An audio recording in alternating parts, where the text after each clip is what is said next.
folks, wherever you are out there, welcome.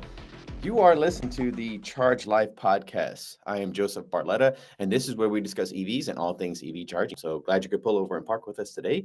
Let's get started. Hey, look, today's episode's all about Tesla's newest Gen 3 powershare mobile connector. You're going to love this one. Before we begin today's episodes, brought to you by Smart Charge America. Since 2007, Smart Charge America has installed tens of thousands of EV charging stations nationwide, and they can do the same for you today. Whether it's in the home, commercial, or service, let their team of expert installation specialists guide you to the best charging solution for your electric car needs. After all, if you can't charge, you can't drive. Visit smartchargeamerica.com today to get started. Okay, subject matter, Tesla's newest Gen 3, or let's just say PowerShare mobile connector.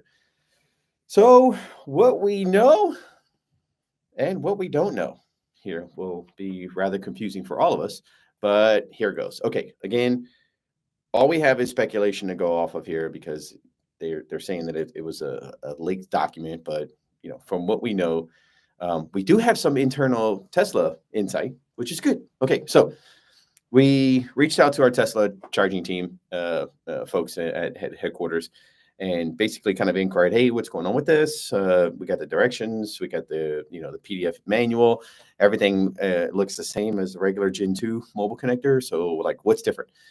And literally the response that we got from them was, it will have different adapters so you can power 120, 240 volt devices from the Cybertruck.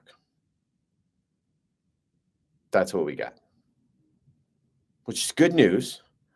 Now we can anticipate, okay, well, we have different adapters, but Tesla already has adapters for the Gen 2 mobile connector on their website for sale. So I don't know.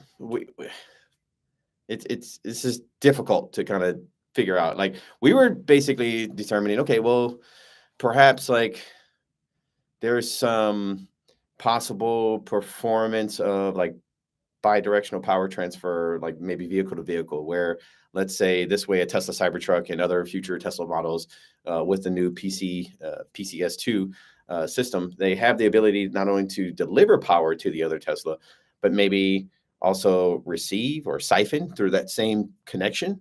And you can't really do that with the regular Gen 2 mobile connector. A Gen 2 mobile connector can only deliver power, it can't receive it. So maybe there's some functionality with regards to like siphoning power, like not only being able to deliver, but also siphon power.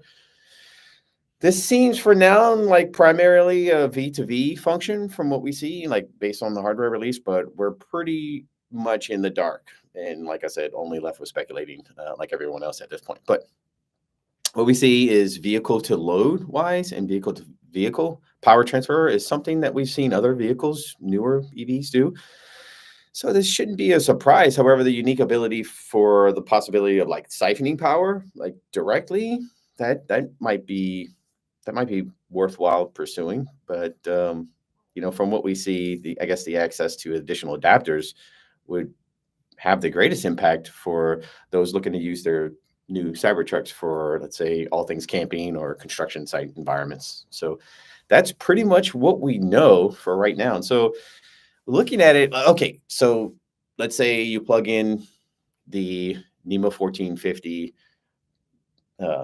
adapter to the back of the bed on the Cybertruck.